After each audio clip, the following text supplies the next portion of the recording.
Well, West African leaders, really, all of them, without exception, are constantly demonstrating to the world that they have no belief in any democratic tenets, and that their sole objective is to remain in power for as long as they can. And they support each other. They extend their terms, rig elections, and all the leaders go there to congratulate them. When West African leaders misbehave, their counterparts just go and salute them. When the opposition or the working people protest against their leaders, West African leaders condemn them. So gradually, they have reduced ECOWAS, the Economic Community of West African States, to a club of dictators and nitwits. That's what they've done. I mean, what Talon has done in Benin, you can't understand it. Workers celebrating May Day, carrying placards which denounce economic hardship and insecurity. Go and beat them up, tear gas them, lock them up in prison and so on. What is that meant to demonstrate? I mean, Talon is completely misbehaving and he has to be called to order. Now, we have to understand very clearly that our leaders have formed their club of dictators. We need to form a club of resistance of the working people across the sub-region in order to confront these developments. Clearly reckless. What is that meant to do? Another West African leader has actually decided now the people have no right to elect the president. And we are tolerating it.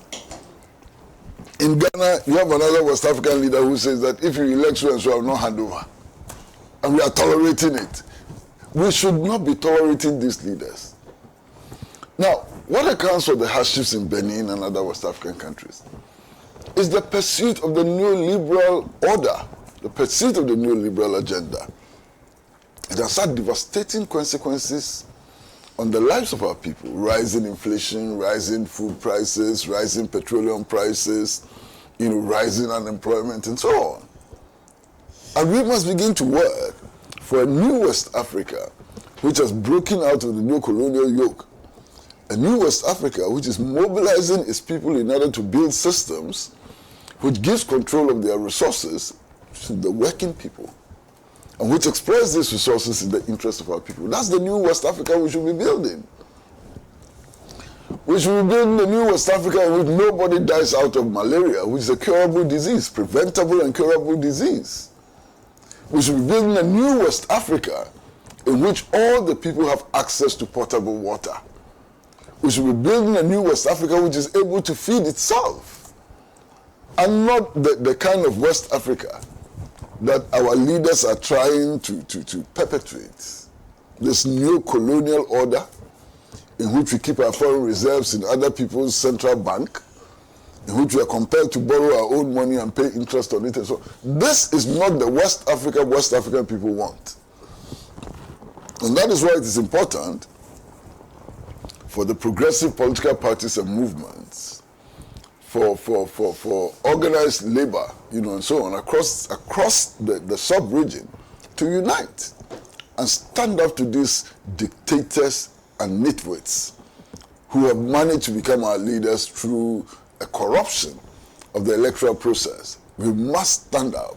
We have no other choice but to stand up against these dictators, moribund dictators. And we insist that the Talon regime should not only release the 42 persons it is holding in detention, it must also bear the full cost of their medical treatment. Some of them have been badly injured, and the government should take responsibility for taking care of their health needs.